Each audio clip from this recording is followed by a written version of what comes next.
Morning everyone, Ray from Hike-ALOT. Coming to you this morning with a video that I had absolutely zero plans to ever sit down and do. But never say never, I suppose. I was out looking at the viewership on some of my videos earlier, and I have two shorts out there that are somewhat pseudo-related to this, and they seem to get a lot of traffic, and I know at the survival school we get a lot of questions related to this very same subject. So today we're talking about pooping in the woods. Stay tuned. Okay, so right out the gate, let's go ahead and get the formalities over with. Where do I need to dig my hole? Some locations you can go do your business outside and leave it there. Some places you can't. Some places you got to carry that back out. It's going to be a location by location specific item. You just got to look before you go out there. Some places are going to require a wag bag, which we're not going to really dive into today in this video. This is more about doing your business outside. Okay, so assuming I'm going to go dig a hole and bury my stuff out there. Sort of the general rule of thumb is I need to go 200 feet away from both the trail, water sources, and other campsites. So in some places you're at, that may be harder to find. For that very reason, one thing that I do that I've seen a handful of people do, but not a lot of people do this, because I don't want to be in a rush and have to scramble around and find a spot that's you know, a good place to go, that's away from everything. One thing that I'll do a lot of times is whenever I've set up camp for the evening, I'll go ahead and I will go ahead and mark off my territory. I'll go find my spot and I'll go ahead and pre-dig my hole so that everything's ready, so that whether it's later that night or if it's first thing the next morning, I heed the call of nature or hear the call of nature, I can go off. I know exactly where everything is. I've already dug my hole. Everything's ready to go. I just have to go do my business, cover everything back up.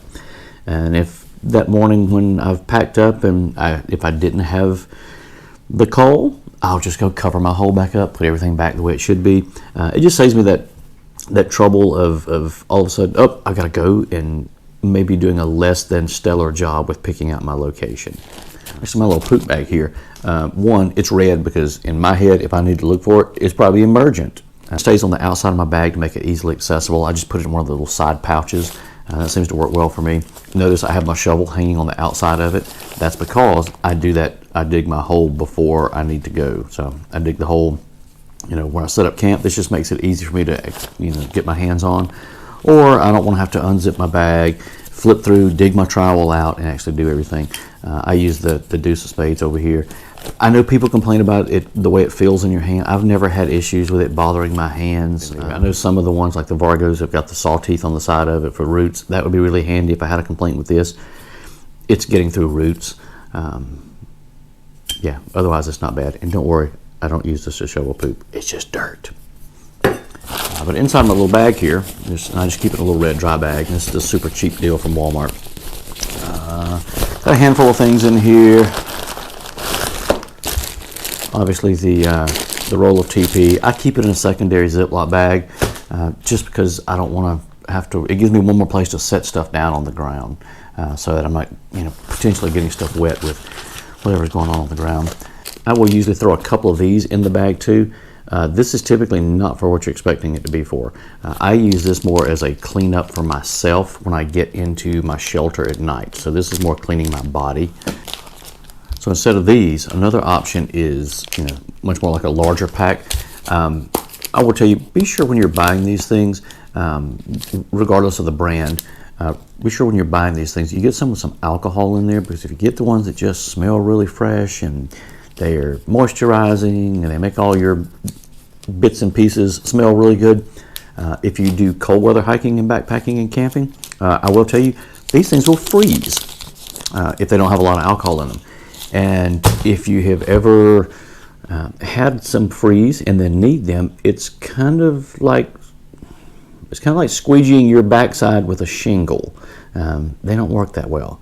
So the two I mentioned earlier that I have two shorts that have done pretty well. The first one was about these. These are the Porta-Wipes, and this is typically what makes up the bulk of my kit. And what I carry more often is this than this, because I sort of moved away from this onto like these small little compressed Porta-Wipes, Adventure Wipes. There's several companies that make them little coins. It's just a compressed towelette. When you get them wet, they kind of balloon up where it's not so much like these. I use these to clean my body. I use these to kind of clean up the backside when everything's done with. They're compressed, they fall in these little tubes. I think this tube holds about 11 of them. Once you get them wet, they sort of balloon out. And I've got some shorts and stuff that are related to these that I'll put down in the comments below there. So I moved to these with the trail bidet. Trail bidet just goes on top of a water bottle. I do carry a secondary water bottle that's just for this, that sort of sits on the side of my pack. So my cleanup kit really moved from something that was like this to something that was like this. I do like having the bidet as a cleanup option because it reduces the amount of TP that I do need. So because of that, I felt safe moving to these two.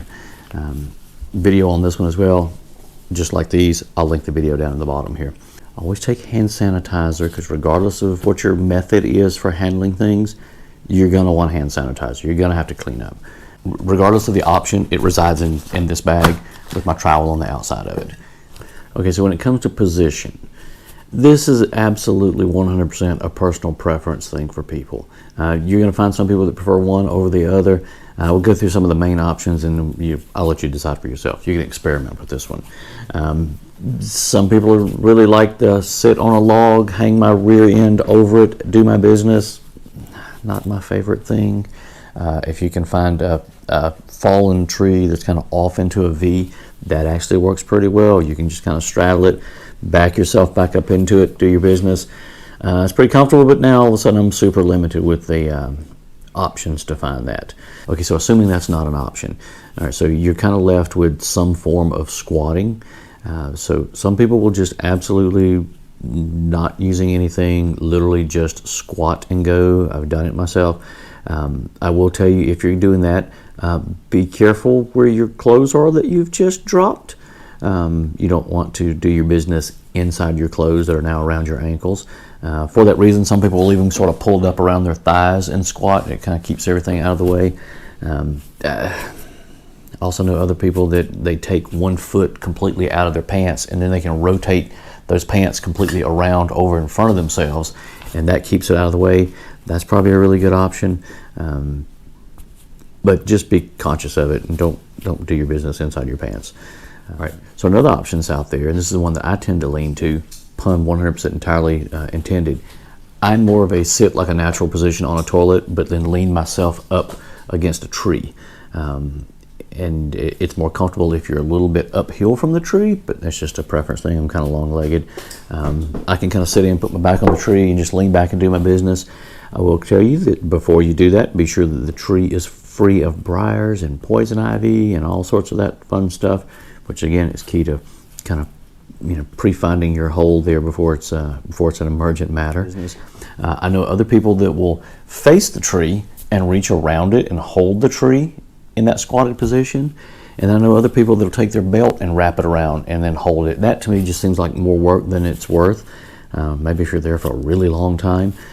All these positions are probably going to encourage you to get things done sooner rather than later. You don't sit there and scroll Facebook on your phone and read the newspaper while you're there. You kind of want to get it done and get it over with quick. And okay, guys, hopefully you found that beneficial. Like I said, it's not a video I was planning on doing, but I've gotten enough questions about it that I figured, hey, why not? We'll go ahead and put it out there for you. Hopefully you're not watching this video while squatting over a hole in the woods right this minute, because if so, I really have to question you here. Like I said, if you're out on the trail right now while you're checking this out, do definitely remember left foot, right foot, repeat. We'll see you out there soon.